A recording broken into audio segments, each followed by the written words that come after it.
Alhamdulillah, kita bersyukur kepada Allah. Pagi ini kita dapat beraktivitas kembali di hari, ada yang kedua, ada yang ketiga ya, bulan Ramadan ini.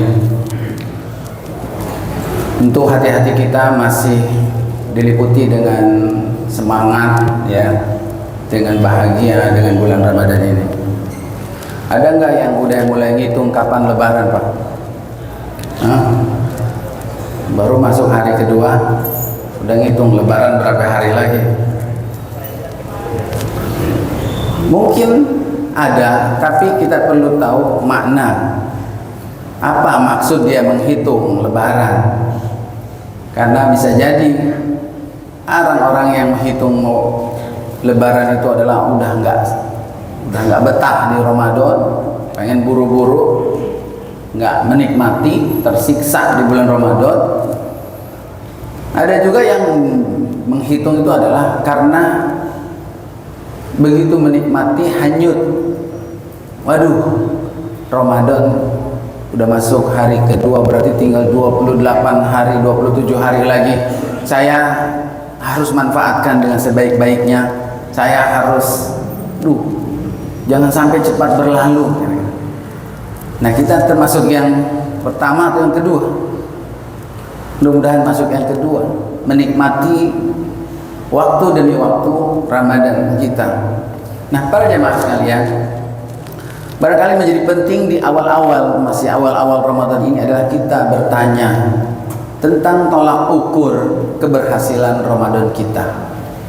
Kalau dibuat tes ya, Bapak Ibu ditanya apa standar ukuran Ramadan kita itu sukses atau tidak, bisa dilihat sebenarnya ukurannya itu ketika kita masih di Ramadan atau ketika kita sudah Ramadan sudah lewat baru kelihatan. Nah, ketika Ramadannya masih ada itu juga sudah bisa kita ukur apa standar keberhasilan Ramadan kita. Ada yang sudah pernah membuat list, membuat kesimpulan nih, lalu kemudian mengevaluasi apa yang sudah kita lakukan di puasa ini sudah sesuai dengan harapan atau tidak. Kira-kira apa ukurannya para jamaah? Boleh jadi di antara kita ini ya ada dua macam ya, ada dua ukuran, yaitu yang jelas adalah adanya peningkatan kebaikan. Tapi yang pertama ada kebaikan peningkatannya itu adalah dalam urusan ibadah kita. Ya, seperti umpamanya alhamdulillah masuk Ramadan ini semangat baca Qur'annya, semangat zikirnya, semangat doanya, sholatnya, semangat infak sedekahnya. Hal-hal yang terkait dengan ibadah ritual. Itu yang pertama. Benar atau tidak? Benar saja. Tapi apakah itu bisa dijadikan standar satu-satunya ukuran keberhasilan kita atau tidak? Ternyata ada standar yang lain. Yang kedua ini barangkali yang sering dilupakan. Apa itu standar yang kedua? Kalau yang pertama wajarlah, namanya juga kita masuk ke bulan Ramadan ini adalah kata para ulama mausimut ta'ah. Ramadan ini adalah musimnya taat. Jadi kalau masjid ramai itu wajar karena emang lagi musimnya. Ya. Kesempatan ini buat pengurus masjid, buat para dai itu untuk berdakwah. Kenapa? Karena orang yang jarang-jarang ke masjid tumben dia datang ke masjid. Jadi jangan di hari pertama itu sudah disajikan dengan sesuatu yang tidak mengenakan buat jamaah. Bisa-bisa besok hari kedua ketiganya dia nggak datang lagi. Jadi, mumpung dia lagi datang ke masjid. Jadi para jamaah, apa standar yang kedua? Standar yang kedua ini yang disebutkan di dalam hadis dari sahabat Ibnu Abbas radhiyallahu anhuma, riwayat Al-Imam Bukhari ya, yang menjadi standar ukurannya itu adalah Rasulullah sallallahu alaihi wasallam. Ya, sebaik-baik teladan buat kita melihat, mencontoh, mengaca kepada beliau. Bagaimana keberhasilan beliau, bagaimana kondisi beliau masih di Ramadan sebelum Ramadan selesai. Ibnu Abbas radhiyallahu anhu bercerita, "Kana Rasulullah sallallahu alaihi wasallam ajwadun nas." Rasulullah sallallahu alaihi wasallam itu dikasih informasi itu manusia yang paling dermawan. Al-jud itu dermawan para jamaah. Dermawannya dalam hal apa? Dalam hal kebaikan semuanya. jangan berpikir dermawan itu di kita itu adalah dalam urusan uang saja, dalam uang harta saja. Dermawan dalam hal tenaga, dalam hal pikiran, dalam hal yang lainnya semang dia punya. Maka para jamaah, Ibnu Abbas menceritakan kedermawanan Rasulullah SAW itu secara umum, tidak disebutkan kapan. Berarti sepanjang waktu, sepanjang zaman, sepanjang keadaan Nabi SAW itu terkenal dengan al-judnya. Ya, al-judnya itu sampai digambarkan dalam hadis Nabi SAW bahwa Nabi itu kalau ada orang yang meminta kepada dia nggak pernah bilang tidak. Kalau ada orang yang datang meminta sesuatu kepada Nabi, dia nggak pernah bilang lah, tidak. Kadang udah dia kasih, ada minta lagi, dikasih lagi, datang lagi, minta lagi, dikasih lagi, udah habis baru bilang udah nggak ada lagi. Itu pun dia nggak bilang tidak. Jadi para jamaah sekalian yang berbahagia, tidak ada rumusnya Nabi menjawab orang yang minta kepada dia itu tidak. Kalau dia ada dia kasih, kalau nggak ada dia minta kepada, dia tawarkan kepada sahabatnya. Itulah kedermawanan Nabi. Jangan dibalik para jamaah. Ada orang yang jarang ngomong iyanya, tidak mulu. Diminta ini nggak bisa, diminta itu nggak ada, diminta itu nggak sempet, diminta yang lain semuanya nggak ada terus. Itu orang yang pelit dalam hal kebaikan. Nah para jamaah, lalu kemudian Ibnu Abbas radhiyallahu anhu menceritakan, wa kana ajwadu ma yakunu fi Ramadan. Saya perhatiin kedermawanan Nabi Shallallahu alaihi wasallam itu meningkat kapan? Khusus pada bulan Ramadan. Ya, itu bagaimana itu bisa terjadi? Yaitu Ibnu Abbas menceritakan kana Jibril, ini hina yalqahu Jibril, yaitu setiap kali Jibril itu bertemu dengan Nabi Muhammad, bertambahlah kedermawanannya. Nah ini yang menarik pada jamaah, yang kita tanyakan, apa yang menyebabkan meningkatnya kedermawanan Nabi? Apakah karena puasanya? Apakah karena ketemu Jibrilnya alaihissalam? Ataukah karena apa? Kata Ibnu Abbas, wa kana Jibril yalqahu fi kulli lailatin min Ramadan. Kapan itu Jibril menemui Nabi? Setiap malam di bulan Ramadan. Berarti bertambah kebaikannya Nabi SAW di bulan Ramadan adalah setiap hari, karena Jibril bertemunya setiap hari, di malam hari, bukan di siang hari. Lalu kemudian fayudarisuhul Quran. Apa yang dilakukan oleh malaikat Jibril? Yaitu beliau mentadaruskan Al-Quran bersama Rasulullah sallallahu alaihi wasallam.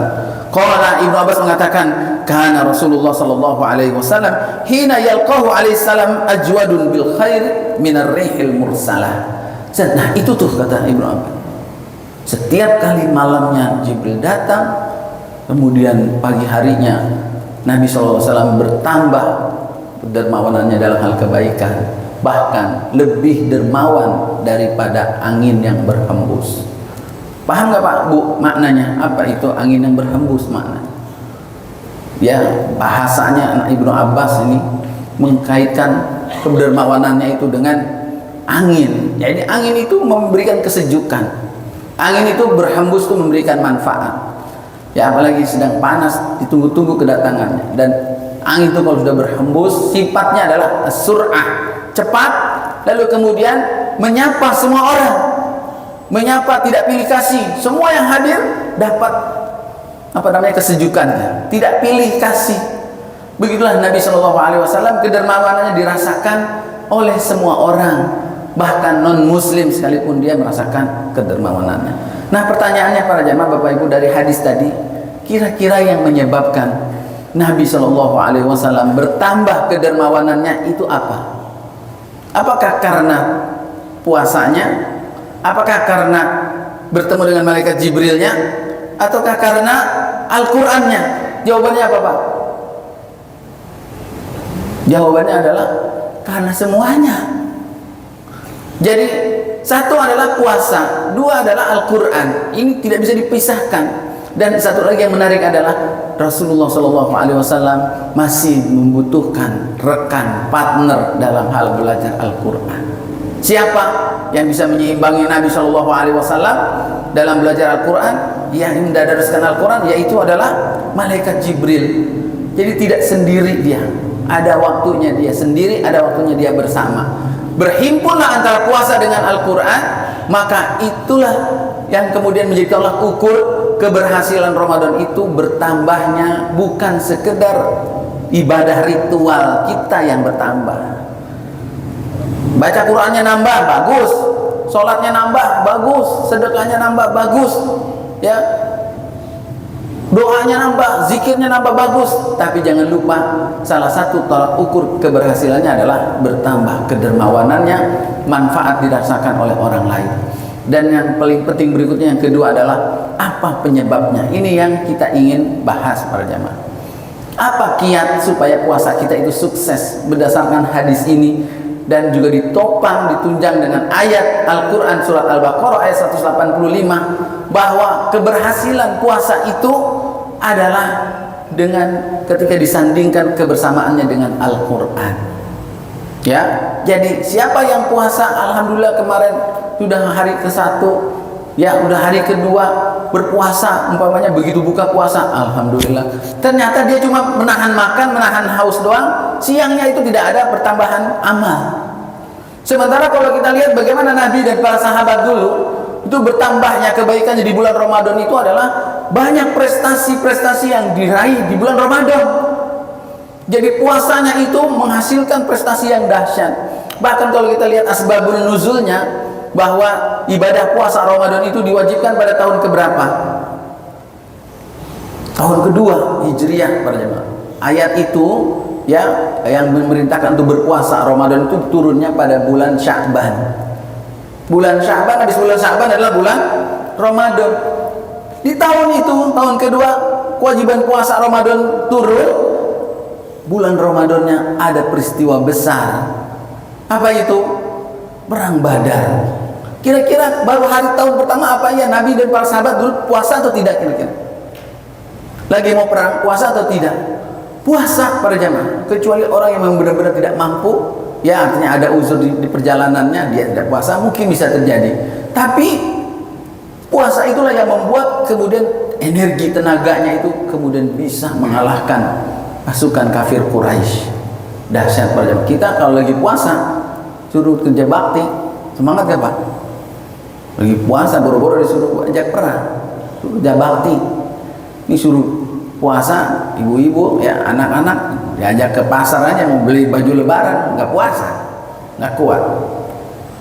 Ini suruh perang. Itu lihat bagaimana ternyata ada produktivitas kerja bertambah, yang secara logika itu adalah orang kalau makan perutnya kosong, haus, itu lemes. Tapi kenapa itu sesuatunya itu tidak terjadi? Itulah kehebatan puasa. Bagaimana itu kok bisa terjadi, Pak? Gimana saat orang lagi lapar biasanya lemes? Ini kok bisa malah semangat? Oh, lihat dulu dong bagaimana persiapan Nabi SAW. Bagaimana dulu Nabi sebelum masuk Ramadan. Ini nggak ada yang bisa ngalahin barangkali di antara kita banyak. Nabi SAW kata Aisyah radhiyallahu anha bahwa bulan Sya'ban yasumu kullahu illa qalila. Nabi puasa semuanya kecuali beberapa hari yang sedikit saja. Ya, Sya'ban itu banyak puasanya. Sehingga apa? Kosongnya lambung itu sudah terlatih, sudah terbiasa dari bulan Sya'ban. Di bulan Sya'ban perutnya kosong, Nabi beraktivitas tidak? Beraktivitas. Jadi begitu masuk bulan Ramadan dia nggak kaget. Yang bikin kita lemas kan karena kita nggak biasa pada jamaah. Sebelumnya perutnya penuh, begitu masuk Ramadan kosong, lemes. Nah Nabi biasa itu nggak mempengaruhi. Bahkan ditambah lagi dengan energi Al-Quran, bertemu dengan malaikat Jibril setiap malam, maka bertambah itu kekuatannya. Nah para jamaah sekalian yang berbahagia, ternyata perlu kita evaluasi bagaimana itu peranan Al-Quran dalam mensukseskan ibadah puasa Ramadan kita. Bahwa tidak ada puasa Ramadan yang hasilnya itu gemilang, yang hasilnya suksesnya itu cemerlang, kecuali kalau seseorang itu berinteraksi dengan Al-Qurannya itu benar.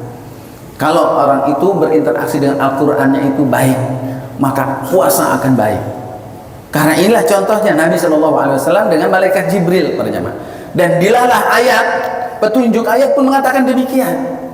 Ketika Allah Subhanahu Wa Taala mengatakan mewajibkan berperang pada surat Ali Imran ayat 183, apa tujuan kita, misi dari ibadah puasa itu para jamaah? Kalau kita lihat surah Al-Baqarah 183, tujuan misi kita untuk apa namanya? Untuk berpuasa itu adalah la'allakum tattaqun. Tujuannya adalah untuk bertakwa, supaya kita bisa meraih takwa. Nah, kalau kita tanya, dengan puasa kita mau meraih takwa, siapa itu orang bertakwa? Dan bagaimana cara meraih takwa itu? Apa hubungan puasa sehingga bisa meraih takwa? Kita tidak akan bisa menjawabnya kalau kita nggak baca Quran. Dari mana petunjuknya? Siapa itu orang bertakwa dan bagaimana jalan menuju meraih ketakwaan itu? Kita buka Al-Quran dulu, baru itu jalannya terlihat. Baru kita bisa menangkap peran puasa itu dalam meraih takwa. Begitu kita buka Al-Quran, mushaf, surat Al-Fatihah. Begitu surat Al-Fatihah masuk surat Al-Baqarah. Begitu buka Al-Baqarah ayat 1, 2, 3, 4, 5 itu sudah memberikan petunjuk siapa itu orang bertakwa. Ya, ayat kedua. A'udzubillahi minasyaitonirrajim. Dzalikal kitabu la raiba fihi. Al-Kitab ini, Al-Quran ini tidak ada keraguan di dalamnya. Hudan lil muttaqin. Sebagai petunjuk buat orang yang bertakwa. Nah, kita bertanya, siapa orang bertakwa itu yang bisa memanfaatkan Al-Quran? Bisa mengambil manfaat dari Al-Quran? Disebutlah beberapa sifat ayat ketiga, keempatnya. Ada berapa itu, Pak? Ada yang hitungin, Pak? Yang pertama adalah alladzina yu'minuna bil ghaib wa yuqimuna as-salah wa mimma razaqnahum yunfiqun. Itu tafsir dari al-muttaqin, orang yang bertakwa, ayat kedua ditafsirkan dengan ayat ketiga. Orang bertakwa itu mau tahu, yaitu orang yang beriman kepada yang gaib. Yang kedua adalah yuqimunas shalah, mendirikan salat. Wa tiga adalah wa mimma razaqnahum yunfiqun. Lalu yang keempat, walladzina yu'minuna bima unzila ilaika. Orang-orang yang beriman kepada Al-Quran yang diturunkan kepada engkau Muhammad. Itu yang keempat, beriman kepada Al-Quran, wa ma unzila min qablik. Dan yang kelima adalah beriman kepada kitab yang diturunkan sebelum Al-Quran. Ada kitab-kitab samawi yang diturunkan sebelum Al-Quran. Bagaimana keimanan kita dengan kitab-kitab tersebut? Percayanya kita bahwa itu adalah pernah diturunkan oleh Allah Subhanahu wa Ta'ala dan kemudian disempurnakan dengan Al-Quran. Lalu kemudian kita diwajibkan untuk mengikuti Al-Quran. Dan yang keenam apa? Wabil akhirati hum yuqinun. Mereka amat yakin sekali dengan akhirat. Itu 6 kriteria orang bertakwa. Apakah ada kontribusi puasa kita menguatkan 6 sifat ini? Jika ada, maka itulah benar puasa kita itu akan ya la'alakum tattaqun. Sekali lagi, kapan itu kita bisa? Ketika kita buka Al-Quran, ketika kita membacanya, kita memahaminya, dan kita kemudian mengamalkannya. Apa hubungannya puasa dengan 6 sifat ini para jamaah? Menguatkannya. Ternyata kata para ulama, ibadah puasa ya setelah ibadah-ibadah yang lainnya, ibadah puasa ini amat sangat kuat, syarat sekali dengan menguatkan 6 sifat orang yang bertakwa ini. Yang pertama adalah alladzina yu'minuna bil ghaib. Orang-orang yang beriman kepada yang gaib. Mana sisi puasa yang bisa menguatkan iman kita kepada yang gaib para jemaah? Ada tidak kita renungkan? Apakah dengan puasa kita bertambah iman kita kepada yang gaib? Yang gaib itu siapa? Apa? Allah, malaikat, ya, akhirat, surga, neraka. Di mana para jamaah? Al-iman bil ghaib. Oh, orang yang berpuasa itu ternyata ibadah yang menjadi rahasia antar seorang hamba dengan Tuhannya. Ibadah puasa adalah ibadah yang menjadi rahasia bainal abdi wa rabbih, antara hamba dengan Tuhannya. Berarti kan menguatkan sisi keimanan kepada Allah. Bahkan di ayat 186 itu menguatkannya sampai wa idza sa'alaka ibadi anni fa inni qarib, dekat sekali. Maka ibadah puasa yang menambah kedekatan seseorang kepada Allah. Semakin puasa kita semakin dekat dengan Allah Subhanahu wa Ta'ala. Itu akan menguatkan sisi keimanan kita kepada yang gaib. Apalagi keikhlasan, bahwa menggaitkan antara ibadah satu dengan ibadah dengan tujuannya ikhlas karena Allah. Itu puasa para jamaah. Nggak ada yang muji-muji kita puasa, nggak ada yang tahu, kita tenang aja. Nggak ada. Dia tahu nggak saya puasa? Kalau orang sholat berjamaah, orang jadi pengurus masjid, jadi imam, itu masih ada tantangan, ada nilai riyanya, nilai sum'ahnya. Tapi kalau puasa nggak peduli orang mau puji kita enggak karena dia adalah dipersembahkan untuk Allah. Ini menguatkan sisi iman kepada yang gaib. Lalu kemudian apalagi yuqimunas shalah, mendirikan salat. Wa mimma yarzaqnahum yunfikun. Udah jelas itu, nggak pakai dijelaskan lagi. Ibadah puasa ini meningkatkan salat kita. Ya, yang wajibnya tambah semangat, yang sunah-sunahnya yang tadinya ditinggalkan ditambahin, ya kan? Siapa Pak yang bisa istiqomah setiap malamnya melaksanakan sholat minimal 11 rakaat? Sebelumnya kita paling ada 1 hari, 2 hari, 3 hari yang bolong. Ramadan ini semangat, menguatkan sisi sholatnya, infaknya. Orang bersedekah di bulan Ramadan ini dahsyat sekali. Buat berbuka puasa, buat sahur dan lain sebagainya. Dan walladzina yu'minuna bima unzila ilaik, beriman kepada Al-Qur'an. Ada nuzulul Qur'an, ada Lailatul Qadar, menguatkan iman kepada Al-Qur'an dan juga kepada kitab-kitab sebelum Al-Qur'an. Di mana sisi puasa mengkaitkan kita dengan kitab-kitab sebelumnya? Yaitu Nabi Allah mengatakan, "Kama kutiba 'alal ladzina min qablikum." Berpuasalah, kalian diwajibkan berpuasa sebagaimana orang-orang sebelum kalian pun diwajibkan berpuasa. Membuat kita berpikir berjamaah, oh, berarti umat-umat terdahulu juga ada kitab-kitab yang diturunkan oleh Allah kepada mereka. Sehingga kita bertanya, bagaimana cara puasa mereka? Ada dalam kitab-kitab mereka. Maka ini menguatkan iman kita kepada kitab-kitab yang diturunkan kepada sebelum Nabi Muhammad SAW. Sehingga dengan itu semua ada semangat berlomba-lomba dalam kebaikan. Puasa mereka dengan orang-orang terdahulu kita, dengan puasa kita harus yang lebih baik.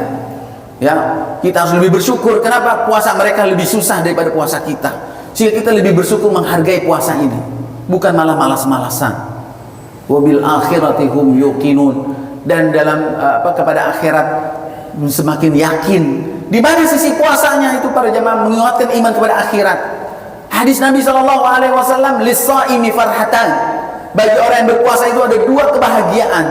Farhatun inda fitri. Yang pertama adalah berbahagia pada saat sedang berbuka, yaitu pada saat Idul Fitri. Ayah mengatakan pada saat setiap kali berbuka, bahagianya bukan main. Makan sama sebutir korma aja udah senengnya bukan main itu. Orang berbuka puasa, apalagi minumnya sama madu, wah udah seneng banget tuh. Biar kata sama gorengan doang, buka puasa senengnya bukan main. Jadi kapan yang keduanya? Inda liqa'i rabbih, pada saat dia berjumpa dengan Allah Subhanahu wa taala. Naik ruh orang yang berpuasa itu, menjaga ibadah puasanya, kebahagiaannya itu masih tergadai, masih tergantung. Yang kedua itu nanti, sehingga dia tidak gampang merusak hasil ibadah puasa ini.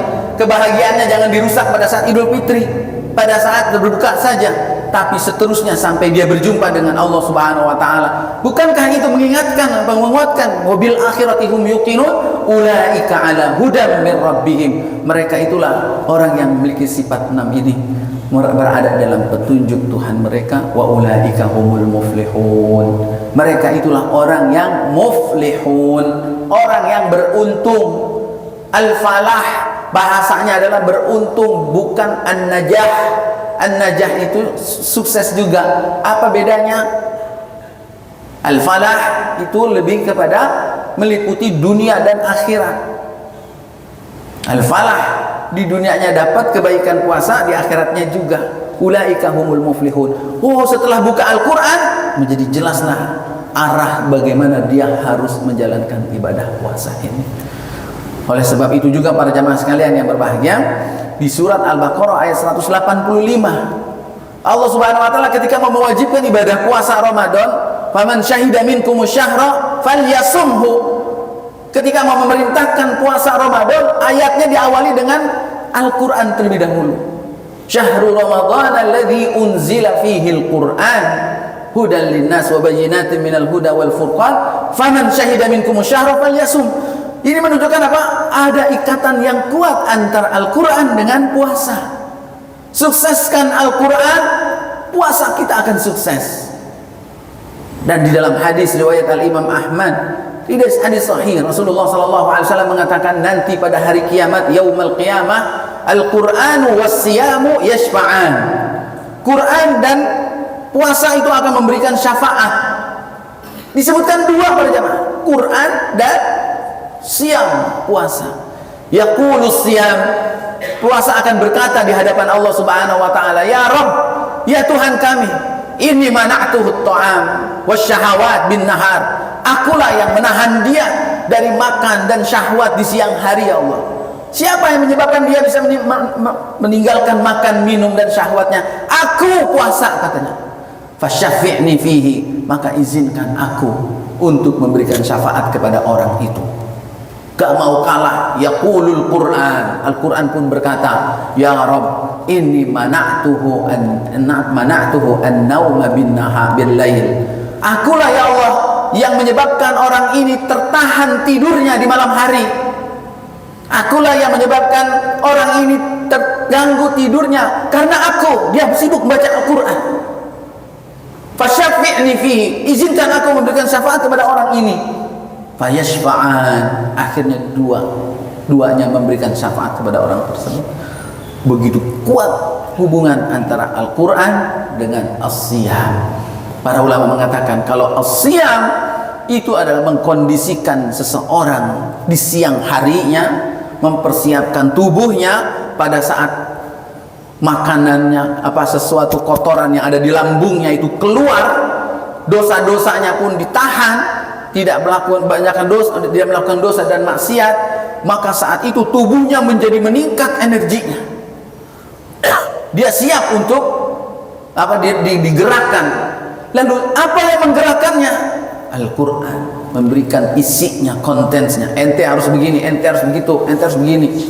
Maka bergabunglah itu antara siang harinya dengan puasa, malam harinya dengan Al-Quran, maka satu hari menjadi bermanfaat. Pagi harinya wajar kalau dia lebih dahsyat kedermawanannya daripada angin yang berhembus.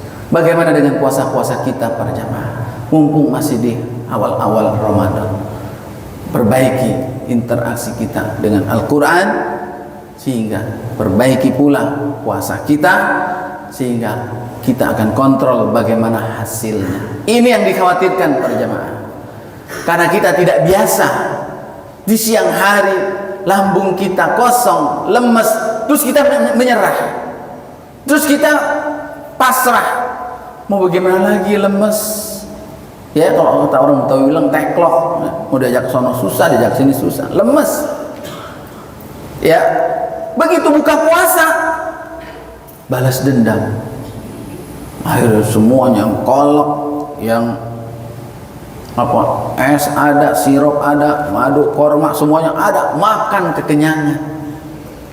Akhirnya masih bisa dia melawan untuk taraweh. Meskipun kalau bacaannya panjang dikit udah mulai gemeter. Tapi begitu assalamualaikum, assalamualaikum, sampai rumah buka Quran baru 1 lembar, 2 lembar, ngantuk, tidur. Mana yang menyebabkan kata Al-Quran, ya Allah, kata Al-Quran, aku yang menghalangi dia untuk tidur di malam hari. Ternyata akhirnya siangnya nggak beraktivitas, malamnya tidur. Apa yang kita dapatkan akhirnya? Mudah-mudahan Allah Subhanahu wa taala membimbing kita, mumpung Allah hidupkan masih kita usia kita di bulan Ramadan ini, kita perbaiki, kita jadikan Ramadan ini lebih baik daripada Ramadan sebelumnya. Ini barangkali para jamaah yang bisa saya sampaikan tentang rahasia kesuksesan puasa itu ada pada Al-Quran. Rahasia Al-Quran dalam mensukseskan Ramadan. Maka wajar ketika kita lihat para ulama salafus saleh kita, syahrul Quran, ya, begitu masuk ke dalam bulan Al-Quran, bulan Ramadan, istiqbal, penyambutannya pada bulan Ramadan ini, mereka itu dahsyat dalam hal Al-Quran. Ya, ada yang guru Syekh, ya, Imam Malik, Imam Hanafi, begitu masuk bulan Ramadan dia punya halakoh Quran, halakoh taklim yang berkaitan dengan hadis ditinggalin dulu, semuanya kepada Al-Quran. Ya, Imam Asy-Syafi'i rahimahullah yang meningkatkan interaksi terhadap Al-Qur'annya, sebagaimana Nabi pun meningkat interaksinya dengan Al-Qur'an yang sampai bentuk yang kita nggak susah untuk membayangkannya. Beliau bisa mengkhatamkan satu hari 2 kali khatam Al-Qur'an, 1 kali 2 kali khatam. Kita ngebayanginnya aja susah, apalagi kita yang mau khatamnya 1 hari 2 kali. Utsman bin Affan mengkhatamkannya dalam khusus untuk sholat malam, jadi nanti siang lain lagi. Karena Allah saja mengagungkan Ramadan ini, memilihnya sebagai bulan diturunkan Al-Quran dengan adanya ibadah puasa. Begitu juga dengan kita. Sekali lagi mudah-mudahan Allah Subhanahu wa taala membimbing kita semua.